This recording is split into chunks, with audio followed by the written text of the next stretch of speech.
L is for the way you look at me.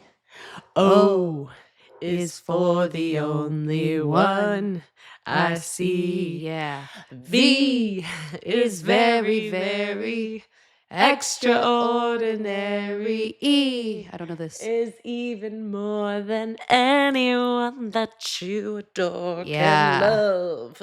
Okay, Parent Trap. Love. And obviously, we are come over here. You're blocked out. I was like, come I'm over coming here. back from an episode. Episodic.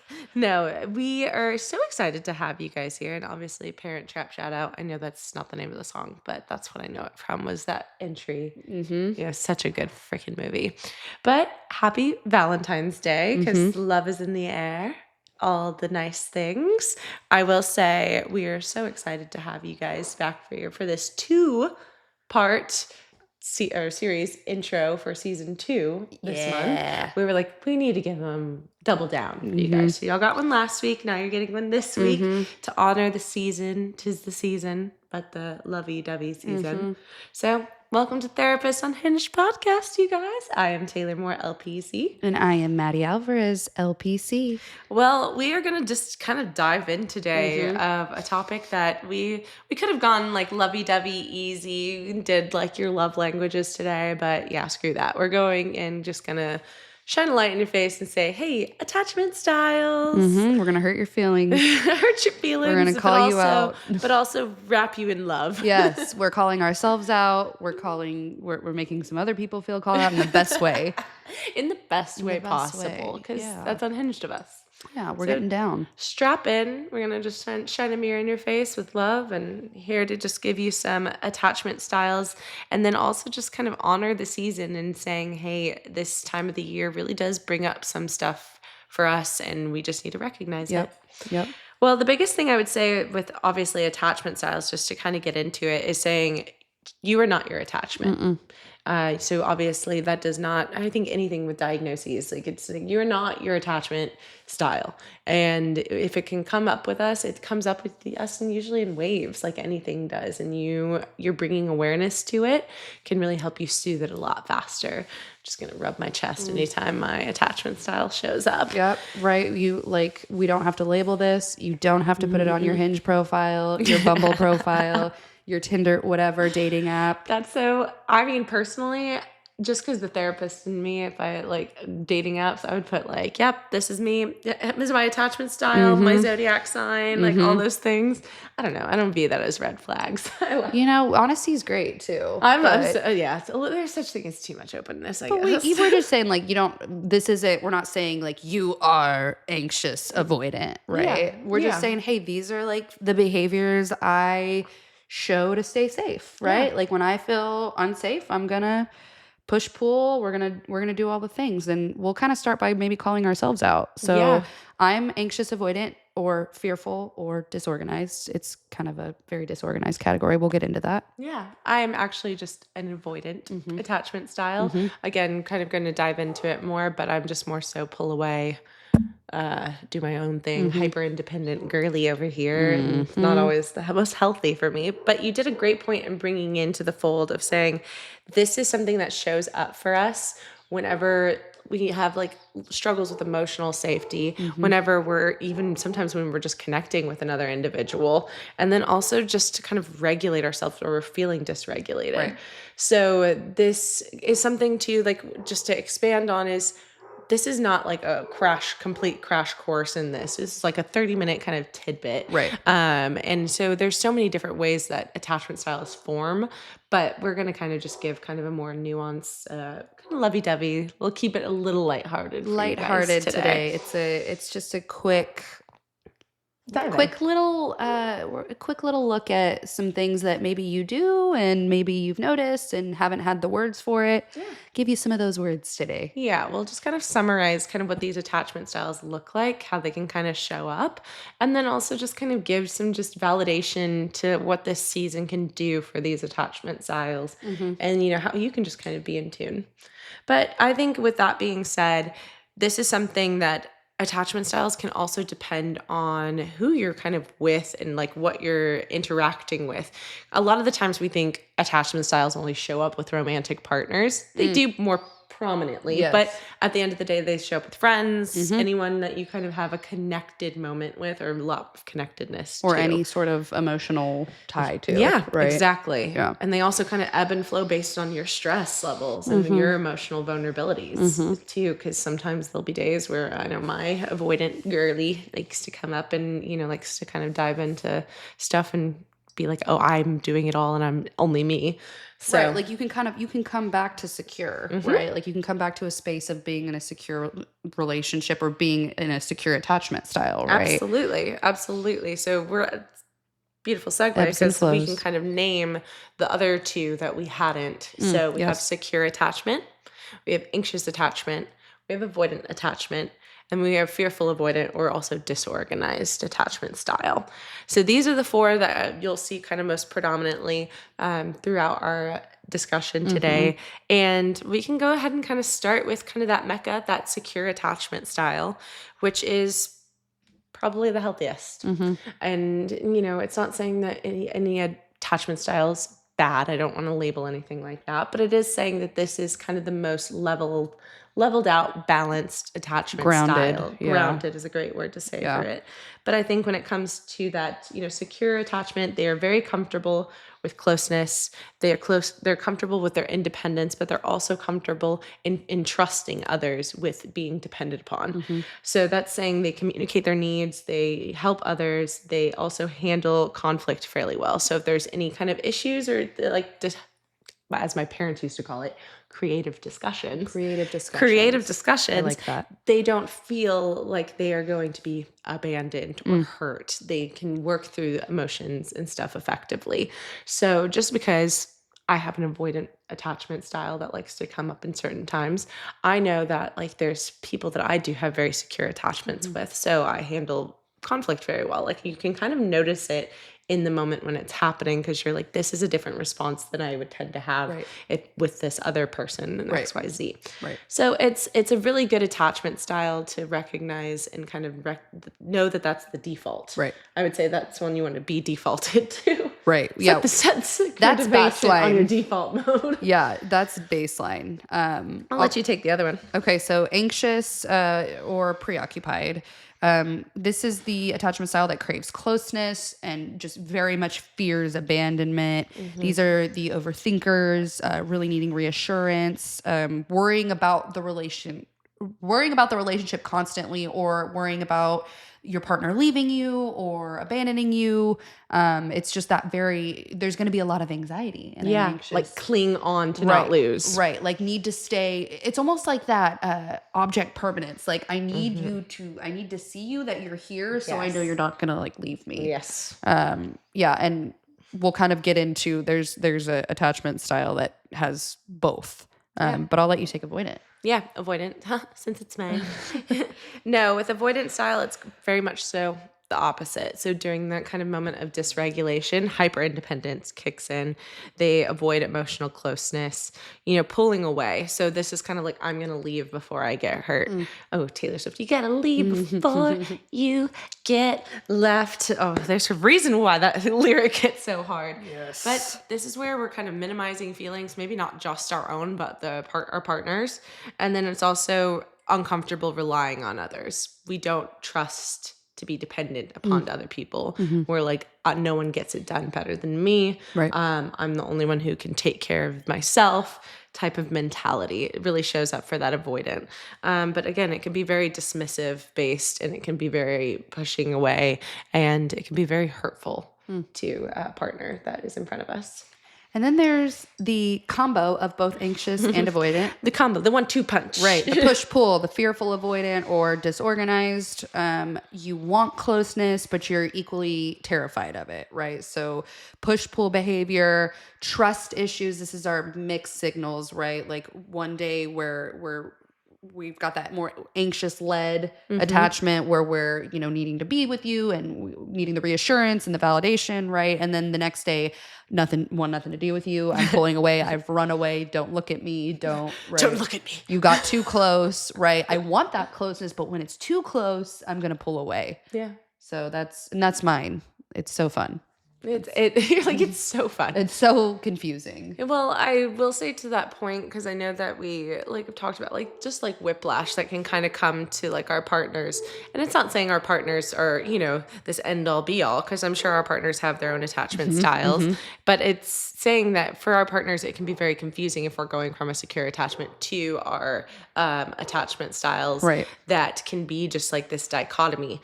I know with mine, going from secure to avoidant, it is I can even kind of see it where it's saying yeah, I trust you. And then it's just no, you're the worst person that I could ever trust. This is not going to be the case. So I know that it also is something you work to improve on. And it is something that takes time, but it also takes your acknowledgement. I know that with my partner, I just even remembered so much in the beginning, my avoidance style was so prominent kind of in that beginning stages. Right. And then it kind of dissipated. But it does, not saying it doesn't show up, not saying that girlie does not show up, right. But it's so much more obvious to me now because I've been in such a secure attachment style that when it shows up, I'm I'm being the problem. I need to chill out.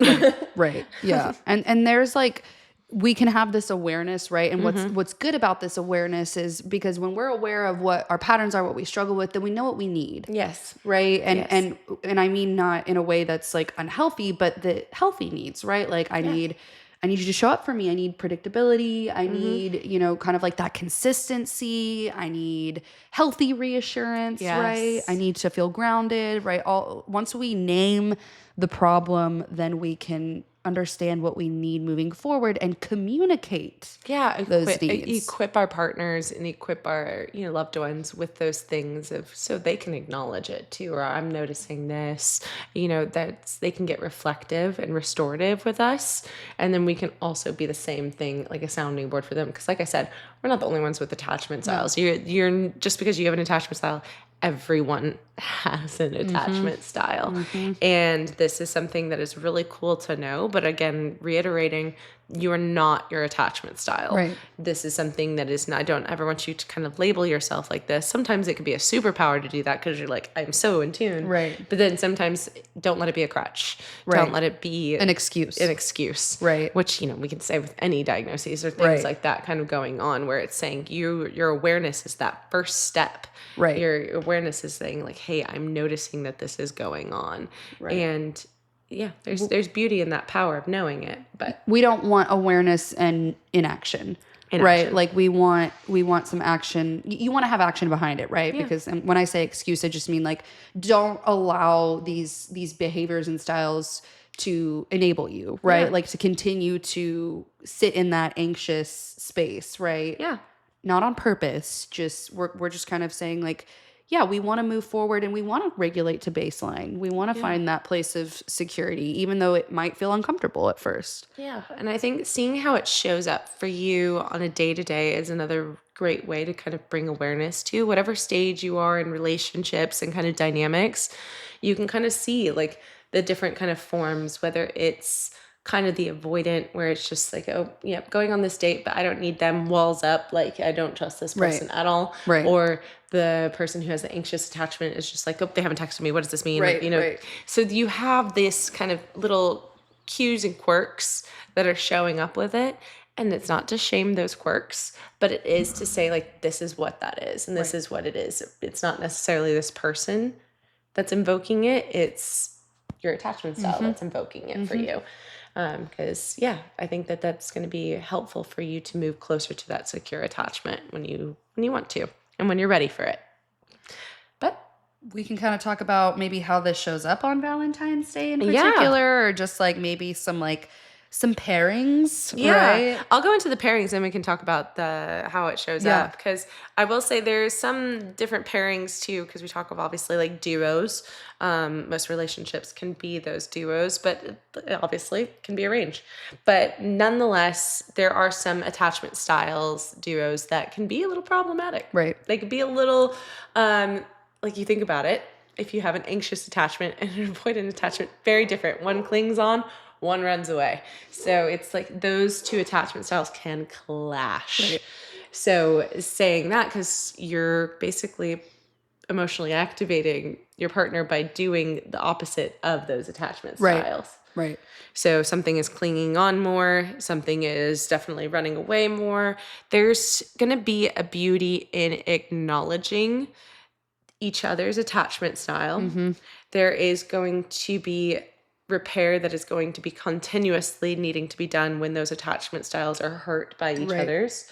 And there is going to be this need of really, really pushing that threshold. And the only reason why I'm saying this and kind of talking about it is because it's me and my partners. I'm avoidant. He's anxious. Mm-hmm. And the times when it shows up is one of those ones where I'm like, okay, this is why we're not coming together, because these things are showing up. Right. So there is a level that it took me to get this acknowledgement and awareness of, but it's so hard. Right. It is so hard in the moment of conflict or the moment of stress, high stress, because we're both doing the opposite of what each other needs. Right. And there is just an attunement that we both have when it happens, but it doesn't necessarily mean that we have this like fix it. I'm not saying I have a fix it for it in the moment, Right. but I do recognize whenever we do kind of come around that I have to not apologize, but soothe and care for that attachment style that I've hurt. And he does the same for me, where he's like, you can depend on me. Right. You can be there. I can be there for you. Right. I might not show up 100% of the time the right way, but I will be there, as much as I can. Right. And it's me saying like, hey, I'm not going anywhere. Just because we had a conflict doesn't mean I'm going anywhere. So there is I want to say a responsibility to a loved one to soothe things that we've hurt. Sure. So I will put that in our listener's ear right now. But I think anything that also clashes with the secure attachment styles is someone who's like fairly healthy and level-headed. Right. Right. And is going to clash with any of those attachment styles nonetheless. But, well, and it's cool. Like if you are in that secure attachment, you can probably see some of the behaviors that you're going to spot not secure. yeah. Right. And sometimes it's really, I don't want to put all the responsibility on the secure attachment or the person who has that secure attachment. But yeah, it's going to take a lot of grounding from that person to kind of help the anxious partner, right? If you have a secure and an anxious, right? If you have secure and avoidant, that secure partner, I think, is really going to challenge both of those attachment styles, right? Yeah. Because the secure partner is going to say, okay, well, I'm not going to give you unhealthy reassurance or validation. Like, I'm here for support, right? But I'm going to show you like what healthy support looks like. Same with the avoidant. Like, again, not putting it all on this secure attachment style, but I think it's really cool when you, as an anxious or avoidant person, gets paired up with somebody who's secure. Yeah. It's different. Well, it's kind of like going to someone who's been going to therapy. Right. It's like kind of dating someone who's been in therapy. It's a nice relief when someone can just be like in tune with their own emotions and emotional expression, and state their needs so clearly. It's kind of like they're taking you to the water. Now it's up to you to drink it. Exactly. Yeah. Yeah. She's got a good way of taking my TED Talks and putting them in very short I got you. I just got phrases. those like one-liners. Right. She does. But I will say to kind of those last bit of these pairings, two anxious partners. So two anxious attachments partners, think of like just octopus tentacles, tangling, codependency, enmeshment. You are me, I am you. Yes. Oh my gosh, that movie together was crazy. Exactly. Yeah. But then you have two avoidant partners, which are going the opposite way of each other. And those are just like two like bulls pulling two opposite ways and not getting something accomplished. Right. So again, there is things that you like uphill battles that you're just needing to kind of recognize in these things, Right. and as you kind of move towards that secure attachment. Right. So those are some of the pairings that can be a little combative and a little, complicated to work through. And it's not saying that it's impossible. And it's not saying that it's something you're like, oh, I need to break up with this attachment style. Right. Like, this is not your horoscope, right? Yes. Like, it's okay that you both are avoidant, or you're both anxious, or one's anxious. There is healing in repair. everything, right? Like, I know horoscopes are a big thing, so I just, I know. My Leo sun. Right. You can be with a freaking Scorpio, whatever. Yes. It's okay. Well, to kind of take it back to your point of like the Valentine's Day and how these things kind of make it show up. You think of like the holidays and the should have, could have, would have. You think about where you're supposed to be in the holiday. You think about expectations that come from Valentine's Day. There could be a lot of, I'll start with expectations point. There could be a lot of things that kind of show up for those attachment styles, which, it could be one where you feel like your partner didn't do as much as you did. And that you might automatically assume that they don't love me as much. They don't do, I didn't do this, or what have I been doing wrong? I didn't get flowers this year, things like that. That's an anxious attachment response right there. Right. Where it's like, I'm not doing enough. I need to kind of do more and be more. They must be leaving me, type of mentality that can kind of come up in those spheres. I have a good avoidance story. Go ahead. When Daniel, my partner's name is Daniel, well, my husband, when we first started dating, I was very much on the avoidant scale. Yeah. He did this whole beautiful, nice, he made me dinner, he got me flowers, he got me a bracelet, and we had only been dating for, I don't know, maybe 2 months or so. And my avoidant part came out and was just like, oh my God, you care about me. I hadn't had that. Yeah. I mean, I just come out of college and just being very much felt very mistreated by a lot of men, and the whole ghosting thing, and just not feeling cared about. And so when this person's showing me they're getting close, leave before you get left. I freaked out. I was leave before you get hurt. This is everything I want, but it feels bad. Not because it is, but it felt dangerous to me. There's too much closeness where you're like, oh wow, this is so much. This is, what does this mean? Does this mean this, we're taking this next step? Oh my gosh. You could even think about that of getting engaged or getting into this next 100%. level of commitment. Will say, loved my secure attachment for showing up in that moment. There was zero doubt, zero fear, but it's very normal for kind of those next stages of commitment, moving in, things like that to show up. To trigger that avoidance. To trigger that avoidance mentality or that avoidant attachment, because the deeper you go in, the closer you are. And the more you have to lose. Sometimes it's uncharted territory. Right. So it's something to just be in tune of. Right. Yeah. So those are kind of some ways that you can see. And I know that was mine was on Valentine's Day. Yeah. It was a perfect example. You're a great example. That was a great reason why we're having this podcast today. Right. But the should have, could have, would have, I should be doing this. I should be in a relationship. Those, even being single can bring up your attachment styles. Right. Where, it's saying I need to be this, or am I worthy of love?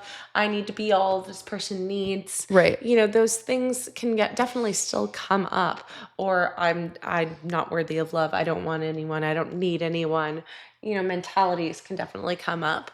So be in tune, be aware, and just recognize that this time of the year can bring that. It can bring joy, but it can also bring dysregulation. Yeah. So in tuneness, acknowledge. Yeah. You don't need perfection, just intentionality behind it. It brings up a lot of different things for a lot of different people. There's grief, relief, happiness, mixed feelings, all the things. All of those things are okay. And it's just kind of what do you need on Valentine's Day? Yeah. Right? Do you need to pull back from social media? Do you need to go, I don't know, get a hotel room, right? By yourself and sleep in those cold sheets. Galentine's it up. Right. What do you need? And whatever you need is okay on that day. People need different things on different days. Yeah. So do what you got to do. Yeah. I think that's a great way to put it.